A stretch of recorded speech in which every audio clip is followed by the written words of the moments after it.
جس قدر سیاست اور گھنونے کھیل جامعۃ الرشید میں ہو رہے ہیں شاید ہی کہ کسی اور مدرسے میں ہو رہے ہوں، جس کی خفیہ ابتدا حضرت استاد صاحب کے دور میں مفتی رشید احمد صاحب کے دور میں ہی شروع کر دی گئی تھی۔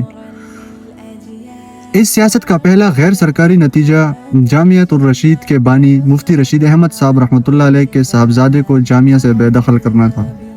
چنانچہ استاد صاحب نے مفتی رشید احمد صاحب کو یہ باور کرایا اپنی کامیاب سیاست کے ذریعے کہ حضرت آپ کے صاحبزادے میں تسلف فی الدین دینی کڑک پن نہیں ہے، جبکہ اس وقت استاد صاحب کا خود ساختہ بے تکلف تسلف فی الدین اپنی عروج پر تھا۔ تصویر سازی، فساق و فجار کے ساتھ امتیازی رویہ، حتیٰ کہ مصر کے بڑے قاریوں کو دھتکار دیتے تھے کہ ان کی داڑھی نہیں ہے۔ وفاق سے الحاق ختم کر دیا کہ یہ لوگ کارڈ میں لگانے کے لیے تصویر مانگتے ہیں۔ نفلی عمرہ اور حج کو چھوڑ دیا کہ تصویر کھنچوانی پڑتی ہے۔ بہرحال ایک طویل فہرست ہے، یہاں تفصیل کا موقع نہیں ہے۔ الغرض صاحبزادے کے بارے میں بتایا کہ کہیں تصویر کھینچ لی جائے تو یہ کیمرہ ضبط نہیں کرتے اور کارروائی نہیں کرتے وغیرہ وغیرہ، ان میں تسلف فی الدین نہیں ہے، لہٰذا ان کو جامعہ کی ذمہ داریاں سونپ دی گئی تو یہ خیانت ہوگی۔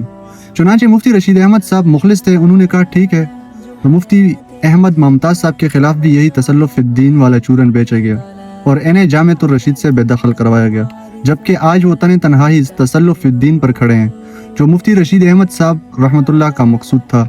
بہرحال کرتے کرتے مولانا مسعود اظہر صاحب اور مولانا عبداللہ شاہ مظہر ان لوگوں کی سیاست کی بھینٹ چڑھے، پھر آگے بڑھتے چلے۔ اسی ادارے سے مفتی ڈاکٹر اسماعیل عارفی صاحب برطرف ہوئے، مولانا عدنان کاکا خیل صاحب برطرف ہوئے، تاریخ امت مسلمہ کے مصنف مولانا اسماعیل ریحان صاحب چھوڑ کر نکل گئے، کرتے کرتے مفتی ابو لبابہ شاہ منصور صاحب اور پھر احسان اللہ شائق صاحب حافظہ اللہ، یہ سب سنجیدہ اہل علم، تقویٰ و تحقیق و تصنیف و تحریر کے بادشاہ تھے۔ یہ لوگ چلے گئے، پیچھے فرنٹ پر کون آ گئے؟ چھچورے، لفنگے، عبد الودود، انجینئر، لاہوری جیسے وغیرہ وغیرہ۔ فیصلہ آپ خود کر لیں ان کے پاس جانے والے کون ہیں اور ان کے پاس آنے والا کون ہے۔ حدیث شریف میں آتا ہے کہ بندہ اپنے گہرے ساتھی کے دین پر ہوتا ہے، لہٰذا تم کو جانچ لینا چاہیے کہ تمہارا گہرا ساتھی کون ہے۔ بس اب کیا ہی لمبی بات کرنی، اس محاورے پہ بات ختم کرتا ہوں۔ کند ہم جنس با ہم جنس پرواز، کبوتر با کبوتر باز آبز باز۔ ہم جنس پرندے ایک ساتھ اڑتے ہیں، کبوتر کبوتر کے ساتھ اور باز باز کے ساتھ، لہٰذا اب یہ مدارس کو سیاست سے دور رکھنے والا چورن مہربانی فرما کر کم از کم ہمیں نہ بیچیں۔